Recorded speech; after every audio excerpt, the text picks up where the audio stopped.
My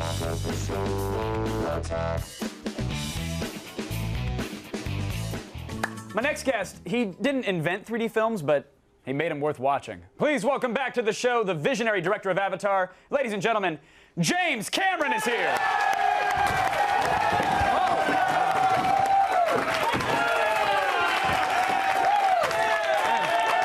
Jim Cameron. Hey, Jim. Remember me? You owe me an autograph. I guess.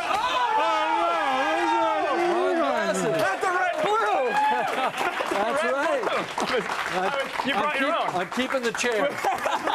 James Cameron, ladies and gentlemen, please have a seat. You brought. I'm going to add that to my collection. All right, sir. It's getting a little dusty. A little dusty. No, that was fantastic. I should note that you asked before the show how you should come through the wall, and it would be blasphemous for me to give you direction. You did a damn fine job. You plowed on through it. Well, it kind of piles up in front of you. And you kicked it out. Now, you said you're going to keep the chair because you actually kept the chair from the last time you were on the show when you hit Drunkle Ted. Yeah, this is the second one in my collection now. So it'll be an ongoing motif. Did you actually keep the chair though? Is it with you somewhere? Where did the chair end up? It's in a place of honor right next to like the Golden Globe and all that. There's no way. It's in a U-Haul in Des Moines, right? Well, I forgot to mention the Golden Globe is sitting in a corner with a pile of other stuff and the chair next to it. Do you have Oscars holding up the extra rolls of toilet paper, like in the bathroom? Like, is that what you use them for now? Yeah, well, they kind of migrate around because they're usually in the way someplace and then they go somewhere else. Just kick them out and get them out of the way? Yeah, no, with respect, but, you know. Gingerly place them around everywhere. Well, it's been about 8 months since you were on the show, and I just want to recap what you've been up to in case you forgot. You had the movie came out. I heard it did pretty good. Yeah. You won a metric ton of awards. I think that's a unit of measurement now. You planted millions of trees with your Earth Day group. 56th birthday was spent submerged underwater in Russia? Yeah, I was in a Mir submersible at the bottom of Lake Baikal, which is the deepest freshwater lake, and it was in Siberia. I barely find time to tweet and play video games. How on earth? You know, if you slow down with the tweeting and the video games, you'll do more adventures. I might find time to do more stuff. Yeah. It's called actual reality. It's kind of the opposite of virtual reality. So where's the keyboard go? Yeah. How do I move around this thing? Right. Speaking of the What's Avatar. the GUI for this? How do I, you know? I don't get the interface. Like, by the way, this is the least interesting customized character that I could have ever picked for this game. The Avatar, don't listen to the studios or anybody else. I think you're going to make it back on DVD sets. Just the way we'll clear, yeah, the way the industry works between Netflix and DVD, you're going to be fine. Congratulations. I mean, first and foremost. Thanks. It's because I came on your show. You're welcome. Yeah. So it's the least I can do. The chair hit is what really sold it for fans. Right. When I finally got a chance to see it, I sat down and saw a father and son kind of squad sitting next to me, and he was even relating to his son that this felt like this is like your Star Wars. This is going to be it for you. And the energy in that theater was unparalleled. I'd never experienced that in all the movies that I've seen. So great. Yeah, no. So it was phenomenal. But now let me come on your show anytime so that you can sell it. So by all means. Well, here let's sell the re-release. Now it's coming back into theaters with 9 additional minutes. Yeah, and the thinking on that was that there were a lot of scenes that we cut out because, frankly, we didn't know how long people could sit in a movie theater wearing 3D glasses without their eyeballs melting and their heads exploding. Right. So we were kind of conservative on the length, and there was some things we took out that we really loved, and we thought, well, if we're going to go back out there, it's going to be all digital 3D prints, so, you know, let's just add back the extra material. Right. So we were talking extra material. A couple extra explosions, line of dialogue, maybe some Na'vi sex? Yeah. Is alien kink. I know there's a big demand for that in your audience.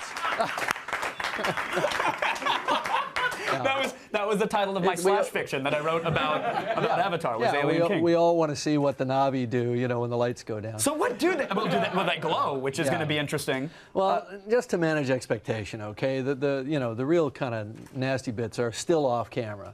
That all happened after the last dissolve. It's all implied, you know. But there is a little alien foreplay. Oh, okay. Well, we'll take that. I mean, you have 3D models of all the characters, so you can pretty much pose them any way you want in post and figure. Ooh, that's just between me and my character. James is here. He wants another night edit. Could everybody leave the room? Yeah, exactly. I mean, I'm sure there will be a Navi Sutra DVD extra at some point. If there's not, by all means, Note to self. you have it. So what is going to be new to the film? I mean, is it? Yeah, what we did was we put back a mix of action, kind of spectacle, and some emotional stuff that I was always really fond of, some good performance work by the actors. There's a big hunt sequence called the Stern Beast Hunt, new creatures, stuff you haven't seen before. Fantastic. Flying action, riding horses, very, very, kind of epic adventure looking stuff. A little bit more battle, a little bit more of the Jake Neytiri love scene, very, very little, 20 seconds. That's all it takes. Yeah, all it takes. Well, Alien King. When you're your age. Yeah. Believe me, they keep telling that's going to get better, and nope. There's a the Tsute character, Laz Alonso's character. We just see him kind of fall off the shuttle at the in the battle and assume he dies. Well, he does, but there's a dramatic moment around that. Oh, fantastic. Yeah, and it's actually some of the best CG in the film. It kind of broke our hearts to take it out. I was going to say, that must be terrible to pull out a shot that, I mean, in a movie that had the best CG I've ever seen that could stand out that Yeah, good. but see, we didn't know because we had to finish all this stuff afterwards. It was cut, it was final edited, but I'm sure, a lot of your viewers know that the movie's made twice. We do a kind of video game proxy resolution version of the film, and then we bring it up to full res. So now we've gotten to see all this stuff at full res, and it looks great. And what about, Avatar 2? I mean, is there? I know you've had ideas and you have notes. Yeah, if you could get, we'll get the chair to you. Just start typing out something. Yeah, no, I mean, look, it's going to take some time. I mean, the first film took 4.5 years. We're sort of in pre-production right now. Setting up our technical foundation for the new render engine. The new digital asset management system. I can geek out on this show, right?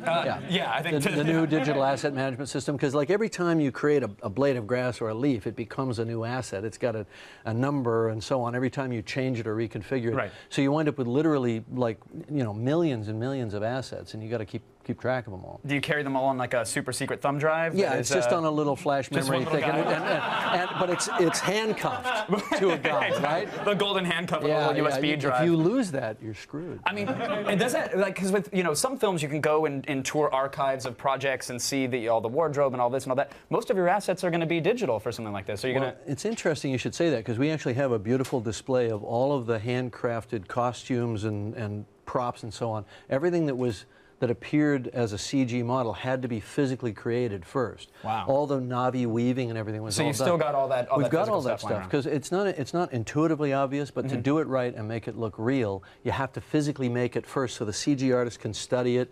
We can see how it moves on a model's body. Plus, if the DVD sales don't pan out, eBay fire sale. That's right. You get all those props right there. We only actually have it now because the film did well. Otherwise, we would have sold it all off. Give it off. Buy it now. Buy it now. And you're developing a new 3D camera as well. Is that for Avatar 2, or is it for the underwater project that you both. Well, we're always developing new generations of the 3D technology. So yeah, next gen camera, new underwater camera tools. I mean, we're always restless. We always know how we can do it better. Well, you said you can geek out here, and yes, you can. You're with family. You're with friends now.